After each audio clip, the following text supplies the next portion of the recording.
అంటే మీ ప్రత్యర్థి పార్టీల ప్రచారం కానీ ఇతరత్ర సర్కిల్స్లో కానీ ఏంటంటే గ్రామీణ ప్రాంతాల్లో కాంగ్రెస్ ప్రభుత్వం మీద రేవంత్ ప్రభుత్వం మీద అంచనాలకి చాలా ఉన్నాయో ఏమో తెలియదు కానీ కొంత అసంతృప్తి ప్రారంభమైంది అనేది ఆ దానిలో ఏమైనా వాస్తవం ఉందని నమ్ముతున్నారా లేకపోతే అది ప్రచారమేనా? అదేం లేదు, ప్రచారం. ఓకే, వాళ్ళ క్యాడర్స్ ఇప్పుడు మనం ఉంటే మన క్యాడర్ వచ్చి మనకు చెప్తారు, సార్ ఊరంతా వ్యతిరేకమైంది సార్ అని చెప్తాడు. నేను ఇప్పుడు కూడా మీకు చెప్తున్నా, నాకు 39.5% ఓట్లు వచ్చినాయి మొన్న.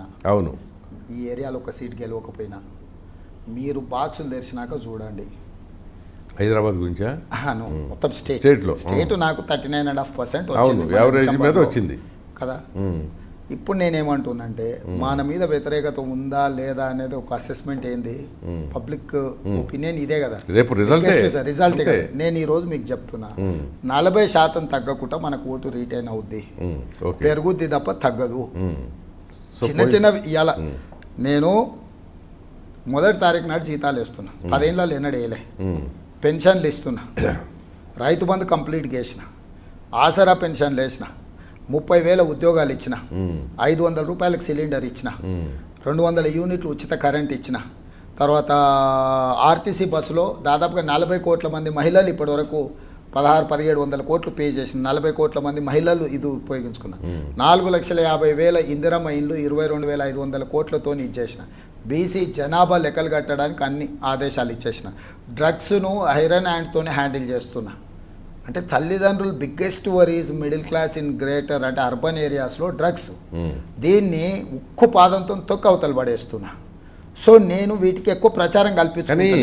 అది అంత ఎఫెక్టివ్గా ఏం కనపట్ల గ్రౌండ్లో డ్రగ్స్ది లేదు సార్, మాక్సిమం నిజంగా సీరియస్ ఇష్యూ. ఇంకా చేయాల్సింది ఉంది. అంటే నేనేమంటున్నా అంటే దాన్ని అసలు అది ఫస్ట్ ప్రియారిటీని చేయాల్సింది ఏంటంటే ఇప్పుడు నేను మొత్తం ఫైండ్ అవుట్ చేసాను సార్. ఇప్పుడు గంజాయి అనేది ఏఓబి అంటే వేల ఎకరాలు పంట పండిస్తారు సార్. తెలంగాణలో ఏడలేదు, 1-2 ఇవ్వడానికి చెట్లు పెంచుకుంటున్నాము. నేను అనేది అదే, అక్కడ నుంచి లారీల కొద్దీ అసలు బదిలీ అవుతుంది. ఆంధ్రప్రదేశ్ ప్రభుత్వం ఏం చేస్తుందో నాకు తెలియదు. అంటే ఈరోజు దేశానికి సరిపోయేటంత గంజాయి ఏఓబి నుంచే రవాణా అవుతుంది, అన్ని చోట్లకి అది వెళ్తుంది. అదే అంటున్నా. సో దానికి ఒక గంజాయి గురించి కాదు నేను మాట్లాడేది.